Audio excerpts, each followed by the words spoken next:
Hello, friends. Welcome to Virtual Storytime. I'm so glad that you can join me today. We are going to read a couple of stories. I have one brand new one and one that we've had for a little bit, but it's always fun to revisit old books. So I'm going to start first with The Bold Brave Bunny. It's written by Beth Ferry and illustrated by Chow Han Lam. And this book is read with permission from HarperCollins Publishers. Titu the bunny lived in a very small burrow with his mother and father and brothers and sisters and aunt and uncle and cousins. There were so many bunnies, it wasn't even funny. When he turned left, bunnies. When he turned right, bunnies. When he turned the pages of his brand new book, more bunnies. The baby bunnies were beside themselves. They said, "We're in a book. We're famous. We're awesome." They loved the book so much, they ate it. Yes, indeed. They giggled as they gobbled it right up. Oh, no. Titu told his mama, but it was always the same. Be nice. Be patient. Be a good brother, Titu. And he tried. But what he wouldn't do to get a break from all the bunnies. That's it. He would break out of the burrow. There were so many bunnies, no one would even miss him. Titu? It was the littlest bunny. Come back soon. Titu nodded. I will. B is for brave. B is for bold. B is not only for bunnies. Soon, nothing looked familiar. Everything looked different.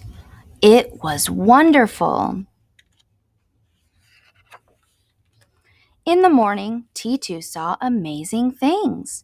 He took out his notebook. He began writing and sketching and creating. He would make a new book, his own book. He traveled by sunlight, by starlight, by moonlight, by flashlight, until his book was done. It was time to head home.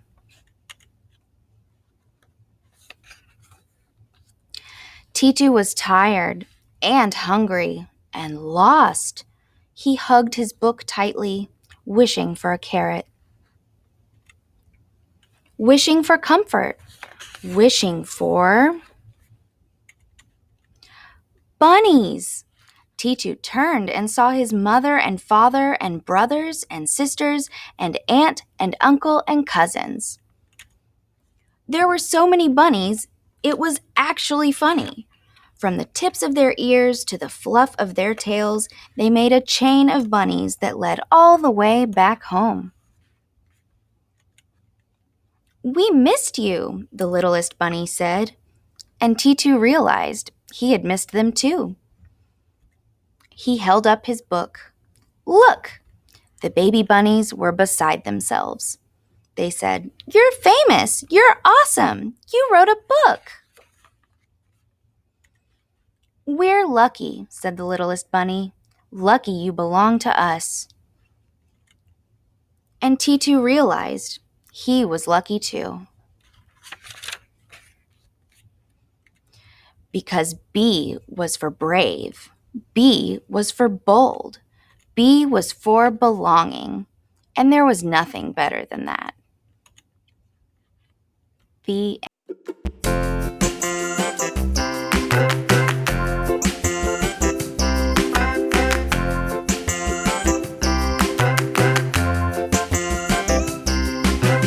wheels on the bus go round and round, round and round, round and round. The wheels on the bus go round and round, all through the town.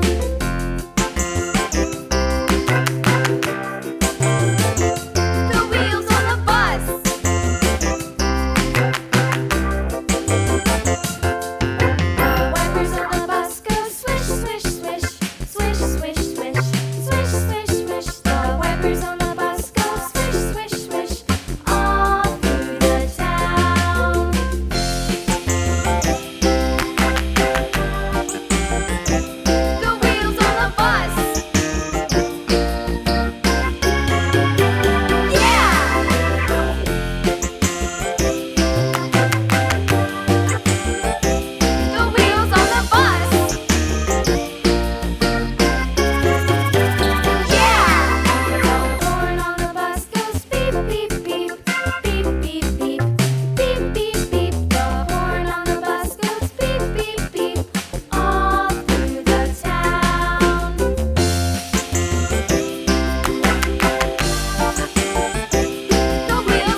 All right, guys, now that we've gotten all of our sillies out, it's time to get serious. Our next book is called Serious Farm. It is written and illustrated by Tim Egan, and this is read with permission from Houghton Mifflin Company. He wasn't a sad fellow, just very serious. Farmin' is serious business, he'd say. Nothing funny about corn. Now, because it was Farmer Fred's farm, all the animals acted like he did, so they were very serious too. When he would say, "There's no humor in tomatoes," they'd all agree. The pigs, the cows, the horses, the chickens, the rabbit, the sheep, all extremely serious. One night, Edna the cow said, "We've got to get Farmer Fred to laugh. I mean, it's okay to be serious, but not all the time. We need some laughter." "Must admit," said Bernie the goat, "I wouldn't mind smiling again." He stretched his mouth and showed all his teeth. It wasn't a very convincing smile. They all decided they needed a plan to make the farm more fun. The next morning, as the sun came up, Edna was standing on the fence where Cormac the rooster usually stood. She was barely able to keep her balance. She tried to yell, "Cock-a-doodle-doo!" But since she was a cow, it didn't come out like that at all. It was the first time anyone had done anything funny in months, so it made all the animals laugh. Farmer Fred just looked out the window and said, "You're not a rooster," and shut the window and went back to sleep. "Wow," said Edna, "this is going to be tougher than I thought." That morning was serious as usual, with Farmer Fred saying things like, "Broccoli's no fun," and "I never laugh at bell peppers." "Okay," said Edna to the others, "let's try another idea." When Farmer Fred went to feed the pigs that afternoon, they started barking like dogs. Everyone thought it was hilarious, but Farmer Fred. "That's more weird than funny," he said as he walked away. "All right," said Edna, "this isn't working. Let's try something new." They sneaked into the house and took some clothes from Farmer Fred's closet and put them on. It wasn't as easy as it sounds. That evening, as the moon lit up the field, Bernie rang the doorbell. Farmer Fred came out to the porch and said, "What in the world?" The animals were all dancing around in Farmer Fred's clothes. They were terrible dancers, which actually made it funnier. But Farmer Fred just said, "Better not get my clothes dirty." He walked back inside without smiling. For the next 2 weeks, the animals tried everything they could to make Farmer Fred smile a little, but nothing worked. It got to be very discouraging. One night, the animals met in the barn. "Well, I don't know about you," said Edna, "but I can't take it anymore. I have to live somewhere more fun than this. I'm leaving." They all agreed with Edna and packed up their stuff, which wasn't much, and headed out into the night. The next morning, there was no sound of a rooster or even a cow. Farmer Fred looked outside and saw that all the animals were gone. "Oh no," he said, "all the animals are gone." Farmer Fred became sad immediately. Now, it was one thing to be serious, but it was another thing to be sad. Farmer Fred did not like that feeling at all. He got into his truck and drove down the road in search of his friends. He went about 4 miles, but there was no sign of them anywhere. Then he heard some laughter in the distance. He followed the sound and saw the animals walking through the woods. He got out of his truck, walked into the forest, and asked, "What's going on here?" We couldn't stand it, said Edna. We've tried to cheer you up, but nothing's worked, so we're running away. Well, walking away. The other animals nodded in agreement. Well, that's no way to solve a problem, said Farmer Fred. You don't just leave. I mean, sure, I'm serious, but that doesn't mean you have to be. And besides, we're family. I take care of you. I need you. Not to mention that you're safe on the farm.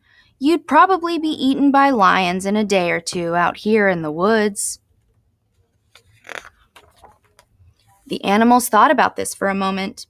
As they whispered to one another about the lion issue, Farmer Fred mumbled, Cows and chickens running wild in the woods. Edna turned quickly and said, What was that? I think he laughed a little, said Bernie. Yes, said a chicken, I heard it. It wasn't much, but he did laugh. Well, said Edna, in that case, I think you're witty enough for us, Farmer Fred. And we care about you too. I guess we can go back to the farm. The other animals nodded their heads and said things like, I agree, good idea, and let's go back. They hopped into the truck, and Farmer Fred drove them home. From that day forward, they were able to make Farmer Fred laugh a little more, especially by bringing up the idea of cows and chickens running wild, although he still doesn't see anything funny about corn. The end. Well, thank you guys for reading some stories with me. I hope you enjoyed them. I'll be back next week, same time, Wednesday at 10 a.m., and we'll have some more stories for you guys. Thank you.